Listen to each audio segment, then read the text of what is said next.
Everton are interested in Leicester City winger Abdul Fatawu, but currently are not prepared to meet Leicester's demand for the player. That is according to Sky's Rob Dorset today. It said the Toffees do like Fatawu, who suffered an ACL last season but is back.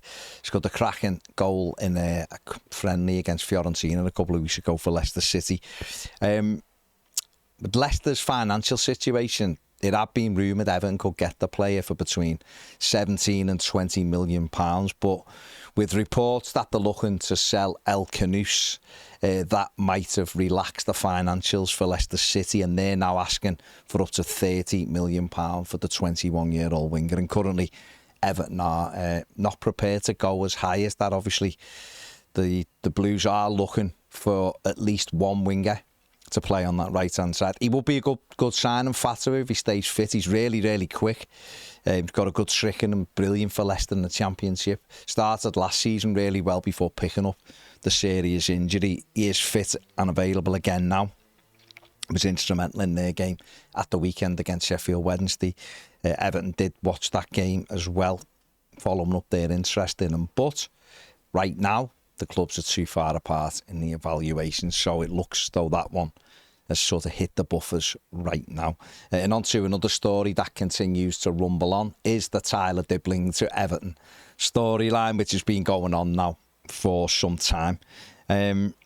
Sky Germany's Florian Petterberg today has reported that Southampton have now lowered what they were asking from Everton. They've come back with a counter offer to Everton, which is below what they were demanding, with a lot of thought now around Dibling and a lot of thought coming out of the South Coast that the two clubs may well get a deal done for the 19-year-old. He missed Saturday's 2-1 win over Wrexham. He also missed Southampton's 1-0 win last night in the Carabao Cup. Manager Will Still has said as long as he's at Southampton, they'll consider him, but only if he's in the right headspace.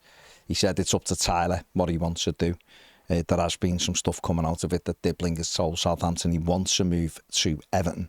And like you say, he has been training away from the first team. But as this rumbles on, then why wouldn't Southampton play him? It is reported that Everton have had 2 bids for the 19-year-old rejected.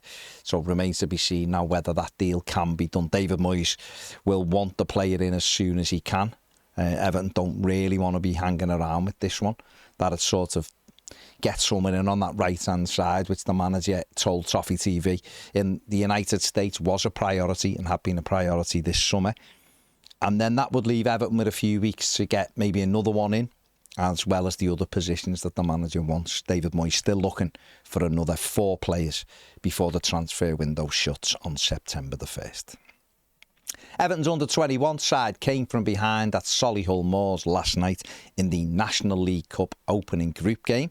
The Toffees trailed till with less than 20 minutes left, I think it was, when Braden Graham struck twice to give them a victory. 2 assists there for Francis Okoronkwo. But Graham, very highly rated, came and had a great season last season for the 18s, broke into the under-21 side towards the end and has started this one really well. Everton do have high hopes for the young player. It's all about development now. That last night, scoring 2 goals won't have done him any harm, and it's up to him now to sort of get himself in to Paul Tate's under-21 side every week, do well there, and then who knows, maybe a club will look to take him on loan in the January transfer window. But he's certainly doing really well at the football club, and another brace last night will do his confidence no harm at all moving ahead. And finally, Dominic Calvert-Lewin could face Everton in their Premier League opener at Ellen Road on Monday night after agreeing a deal to join Leeds United. Dominic Calvert-Lewin has been without a club since he left Everton on the 30th of June. And despite telling the High Performance podcast earlier in the summer that he wanted to play in the Champions League, he has agreed a deal to join the newly promoted side Leeds United. So he has to be signed by midday, I think it is, on Friday to be eligible to play against Everton on Monday. He hasn't done any pre-season training with a club this season. It would seem like a risk to involve him given his injury record when he hasn't been training for a few weeks, but such is Leeds United's need. They're desperate for a striker that he could well line up against Everton on Monday. that is it for the News Daily. Make sure you give the video a thumbs up, subscribe to the channel if you haven't. Thanks for watching. See you later.